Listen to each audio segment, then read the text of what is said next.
अस्सलाम वालेकुम स्टूडेंट्स।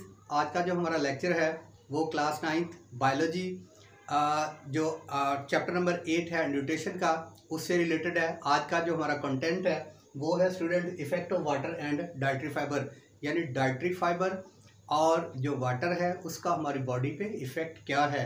तो स्टूडेंट्स एक बात जहन में रहे कि जो हमारी बॉडी के अंदर न्यूट्रेंट्स की रिक्वायरमेंट है, जो हमें एनर्जी प्रोवाइड करते हैं, वो न्यूट्रेंट्स के अंदर इस वाटर का और फाइबर्स का शुमार जो है वो नहीं होता। यानी इनको हम ये नहीं कह सकते कि ये हमारे जो न्यूट्रेंट्स हैं उनके पार्ट हैं, लेकिन ये हकीकत है कि वाटर की और डाइटरी फाइबर्स की अगर बॉडी के अंदर डेफिशिएंसी होती है तो बहुत सी इसकी जो सिम्टम्स हैं वो डिजीज़ की सूरत में अपीयर होती है। तो स्टूडेंट्स अब देखते हैं कि जो डाइटरी फाइबर्स है और वाटर है इसकी बॉडी के अंदर इम्पोर्टेंस जो है वो क्या है, कैसे ये जिस्म के अंदर नॉर्मल जो बॉडी की मेटाबॉलिक एक्टिविटीज़ हैं इनको कंट्रोल किए होता है, या बॉडी के अंदर कैसे नॉर्मल एक्टिविटीज़ इनकी बदौलत हो रही हैं। तो वाइट बोर्ड की तरफ चलते हैं। वाइट बोर्ड के अंदर मैंने कीवर्ड इस्तेमाल किए हैं बुक से लेकर, और हम देखेंगे कि इन कीवर्ड्स को फॉलो करते हुए जो है हम इनको एक्सप्लेन करने की कोशिश करेंगे। सबसे पहले स्टूडेंट यहाँ पे मैंने कीवर्ड लिखा है human body contain 60% of water. हमारी बॉडी जो है स्टूडेंट्स, इसके अंदर स्टूडेंट्स तकरीबन 60% जो वाटर है वो हमारी बॉडी के अंदर प्रेजेंट है। यानी हमारी पूरी बॉडी का जो वॉल्यूम है उसके अंदर 60% जो है वो वाटर प्रेजेंट है। आप स्टूडेंट्स अब जो वाटर है ये एक यूनिवर्सल सॉल्वेंट है, यानी बॉडी के अंदर तमाम जो हमारी नॉर्मल फिजियोलॉजिकल एक्टिविटीज़ हो रही हैं, मेटाबॉलिज्म का प्रोसेस हो रहा है, क्योंकि ये एक मेटाबोलाइट है, ठीक है।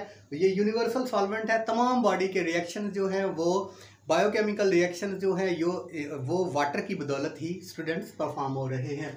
तो स्टूडेंट्स अब यहाँ पे तीसरा कीवर्ड मैंने लिखा है कि water soluble food stuff is absorbed intestine and waste eliminated in urine. जितने भी स्टूडेंट्स हमारे फूड स्टफ हैं जो हम डाइट लेते हैं वो वाटर की वजह से हमारे डाइजेस्टिव सिस्टम के अंदर जो है वो डिज़ोल्व होके ऑब्जर्प्शन उनकी होती है, और जो वेस्ट मटेरियल है वो यूरिन के ज़रिए इसी वाटर की जो यूरिन की फॉर्मेशन है हमारे जो यूरिनरी सिस्टम है उसके अंदर, और ये थारो यूरिन जो है वेस्ट प्रोडक्ट जो हमारी बॉडी से एलिमिनेट हो जाता है थारो यूरिन। उसके बाद स्टूडेंट्स देखा जाए तो ये मेंटेन रखता है बॉडी टेम्परेचर बाय स्वेटिंग। हमारी बॉडी को जब भी बैरूनी टेम्परेचर ज़्यादा होता है तो हमारी बॉडी जो है इसको इक्विलिब्रियम पे रखने के लिए एक प्रोसेस करती है, जिसकी वजह से जो वाटर कंटेंट है वो एवेपोरेट होके बॉडी से जो है वो एवेपोरेशन के ज़रिए निकलती हैं हमारी स्किन से। स्वेटिंग जो है वो या पसीना जो हमें आ जाता है वो एक जो है वो ठंडक का एहसास हमारी बॉडी को देते हैं, यानी टेम्परेचर्स को लो करने के लिए भी पानी की बड़ी अहमियत है। उसके बाद स्टूडेंट्स अगर इसी वाटर की बॉडी के अंदर कमी होती है तो एक टर्म इस्तेमाल होगी डिहाइड्रेशन। अब डिहाइड्रेशन क्या है? डिहाइड्रेशन ऐसी सूरत हाल है जिसके अंदर हमारी बॉडी के अंदर जो वाटर है उसकी वो नॉर्मल लेवल से कम हो जाता है, जिसकी वजह से डिहाइड्रेशन काज होती है। और अगर बॉडी के अंदर डिहाइड्रेशन काज होती है तो ये कार्डियोवास्कुलर सिस्टम जो है या कार्डियक मसल्स जो हैं उन पे इफ़ेक्ट होगा, जिसकी वजह से जो कार्डियक की सिम्टम्स है या जो हार्ट की प्रॉब्लम्स हैं वो हो सकती हैं।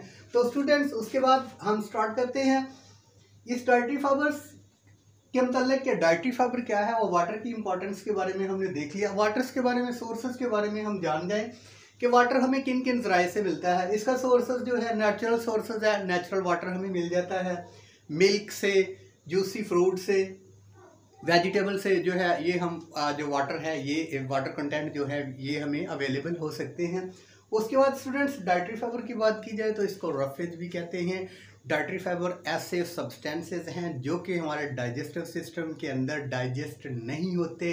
इनडाइजेस्टेबल मटेरियल्स जो है वो हमारी स्मॉल इंटेस्टाइन से लार्ज इंटेस्टाइनल कॉलन से जो है वो एक्सक्रीट कर दिया जाता है। ऐसे तमाम जो इनडाइजेस्टेबल मटेरियल्स हैं इनको कहते हैं स्टूडेंट्स हम डाइटरी फाइबर्स। तो डाइटरी फाइबर्स के बारे में, डाइटरी फाइबर्स की अब हम डिटेल जानते हैं। स्टूडेंट्स सबसे पहले डाइटरी फाइबर्स की जो टाइप्स हैं वो दो टाइप्स हैं, इनसोल्यूबल डाइटरी फाइबर्स है और दूसरे नंबर पे हैं सोल्यूबल डाइटरी फाइबर्स। अब जो इनसोल्यूबल डाइटरी फाइबर्स हैं उनकी बॉडी के अंदर क्या इंपॉर्टेंस है। अब स्टूडेंट्स जो इनसोल्यूबल डाइटरी फाइबर्स हैं वो travel quickly through small intestine, वो हमारी छोटी जो हमारी आंत है स्मॉल इंटेस्टाइन है, क्विक मूव करते हैं और उस क्विक मूव की वजह से जो है स्टूडेंट्स हमारी पेरिस्टालसिस जो मूवमेंट है वो तेज़ हो जाती है। पेरिस्टालसिस मूवमेंट की वजह से जो हमारे बाउल के कंटेंट है वो रेक्टल की तरफ तेज़ी से मूव करते हैं और कॉन्स्टिपेशन को दूर करते हैं। उसके बाद स्टूडेंट्स इसके सोर्सेज क्या है इनसोल्यूबल डाइटरी फाइबर्स के। वेट के अंदर, ब्रेन के अंदर, वेट ब्रेन के अंदर यानी गंदम का जो वो ऊपर से छान उतारते हैं उसके अंदर ये प्रेजेंट है। सीरियल्स के अंदर प्रेजेंट्स है, मुख्तलिफ तरह के अनाज के अंदर। उसके बाद स्टूडेंट्स मुख्तलिफ तरह के जो फ्रूट्स और वेजिटेबल हैं इनके ऊपर जो छिलके हैं उनके अंदर ये प्रेजेंट है। तो स्टूडेंट्स इनसोल्यूबल डाइटरी फाइबर्स का एक फ़ायदा ये होगा कि ये कॉन्स्टिपेशन को ख़त्म करेंगे, यानी हमारी जो पेरिस्टालसिस मूवमेंट है स्मॉल इंटेस्टाइन की, लार्ज इंटेस्टाइन की, उनको तेज़ करेंगे और क्या होगा कि वहाँ पे कॉन्स्टिपेशन का जो प्रोसेस है वो नहीं होगा। कॉन्स्टिपेशन का प्रोसेस नहीं होगा तो बहुत से कैंसरस जो सेल्स प्रोड्यूस हो सकते थे स्मॉल इंटेस्टाइन के अंदर वो नहीं होंगे।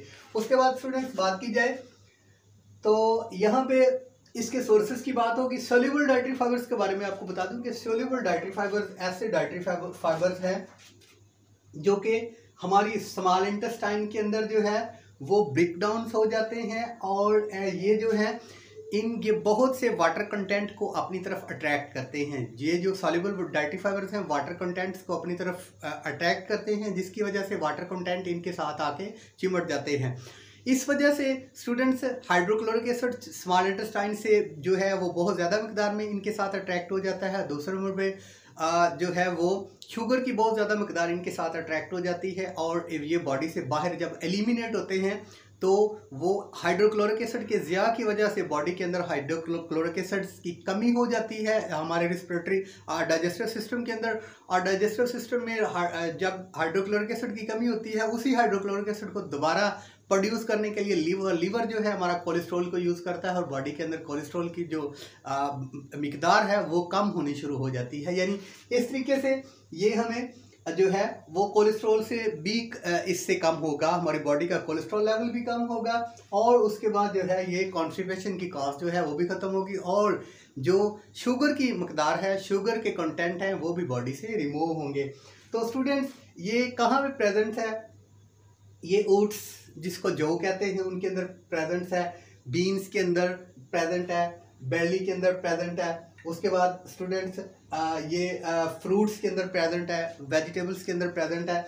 मैंने पहले भी आपको बताया कि ये वाटर कंटेंट को अपनी तरफ अट्रैक्ट करता है जिसकी वजह से, या ये जो हमारी पेरिस्टालसिस मूवमेंट है उसको तेज़ करता है जिसकी वजह से कॉन्स्टिपेशन जो काज होती है वो नहीं होती। इसके अलावा जो कैंसर्स की रिलीफ है या कैंसरस सेल्स हैं वो नहीं बनते क्योंकि कॉन्स्टिपेशन ही नहीं होती।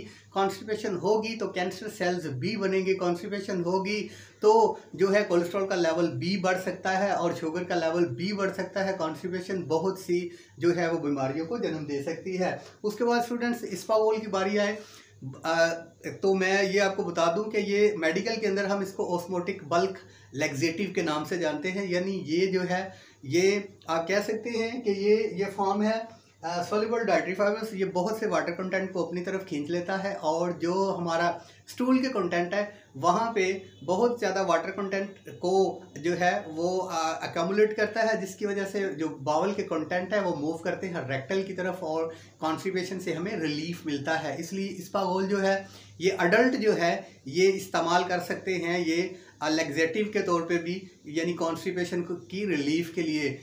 इसके बाद जो हमारा लेक्चर होगा उसके साथ दोबारा इंशाल्लाह हाजिर होंगे। तब तक के लिए इजाज़त हो। अस्सलाम वालेकुम।